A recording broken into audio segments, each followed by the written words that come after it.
ಆಗುತ್ತೆ ಬಟ್ ಅದನ್ನು ಯಾವುದು ಇಂಪ್ಲಿಮೆಂಟ್ ಆಗಲ್ಲ. ಸಾಕಷ್ಟು ದುರವಸ್ಥೆಯಲ್ಲಿದೆ ಬೆಂಗಳೂರು ಅಂತ ಭಾವನೆಯಲ್ಲಿ ಟ್ವೀಟ್ ಮಾಡಿದ್ದಾರೆ. ಅಂದರೆ ಸರ್ಕಾರದ ವಿರುದ್ಧ ಕಿಡಿಕಾರ್ತಿದ್ದಾರೆ. ಅವರ ಮಾತಿಗೆ ಒಂದು ಕಡೆಗೆ ಬ್ರ್ಯಾಂಡ್ ಬೆಂಗಳೂರಿಗೆ ಧಕ್ಕೆ ಆಗ್ತಿದೆ ಅಂತ ಮಾತು.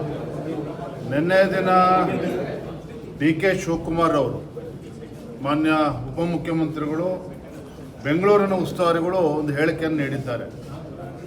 ಇನ್ನೂ 2-3 ವರ್ಷಗಳು ಕಳೆದರೂ ಸಹ ಆ ಭಗವಂತನೇ ಭೂಮಿಗೆ ಅವತರಿಸಿ ಬಂದರೂ ಸಹ ಈ ಬೆಂಗಳೂರನ್ನು ಉದ್ಧಾರ ಮಾಡೋದಕ್ಕಾಗೋದಿಲ್ಲ. ಈ ಮಾತನ್ನು ಸ್ವತಃ DK ಶಿವಕುಮಾರ್ ಅವರು ನೆನ್ನೆ ಹೇಳಿರ್ತಕ್ಕಂಥದ್ದು.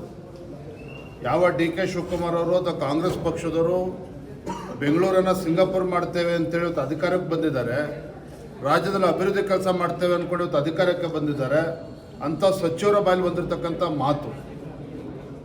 ಇವತ್ತು ಕಾಂಗ್ರೆಸ್ ಸರ್ಕಾರ ಯೋಗ್ಯತೆಗೆ ಬೆಂಗಳೂರು ಮಹಾನಗರದಲ್ಲಿ ಒಂದು ಗುಂಡಿ ಮುಚ್ಚೋದಕ್ಕೆ ಸಾಧ್ಯ ಆಗ್ತಾ ಇಲ್ಲ. ಟನಲ್ ರೋಡ್ ಬಗ್ಗೆ ಮಾತನಾಡ್ತಾ ಇದ್ದಾರೆ. ಬೆಂಗಳೂರಲ್ಲಿ ಯಾವುದೊಂದು ಅಭಿವೃದ್ಧಿ ಕೆಲಸ ಆಗ್ತಾ ಇಲ್ಲ, ಶಾಸಕರ ಕ್ಷೇತ್ರ ಅಭಿವೃದ್ಧಿಗೆ ಹಣ ಕೊಡ್ತಾ ಇಲ್ಲ. ಇವರು ಬೆಂಗಳೂರು ಬಗ್ಗೆ, ರಾಜ್ಯದ ಅಭಿವೃದ್ಧಿ ಬಗ್ಗೆ ಮಾತನಾಡ್ತಾ ಇದ್ದಾರೆ. ಇದು ದುರಂತ.